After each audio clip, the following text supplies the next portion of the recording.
সরাসরি চোখে যেমনি দেখা যায় ক্যামেরা কিন্তু এরকম আসে না। ক্যামেরার চোখ দেখতে আছে না নি, ওই চোখ আর ওই ক্যামেরা এটা তো দেখা যায় ইয়ালা আর মানুষ তো দেখা যায় ভালো না। এর তো হবে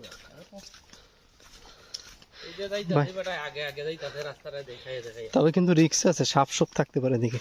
আরে ভাই দিয়ে সাপ থাকলো তোমার খামার দিত কে সাপ যাইবি গে, তার মানে এই কোন সাপ থাকলে ও মানুষ চলাচল হয় না, তাহলে তো মানুষ হওয়ার কথা না। জানে কম লোকে আগে না, ওইরকম যদি হইতো তাইলে ঠিকই আসতো। আমরা তো জানি আর বউ থাকতে ওই যেটা হয়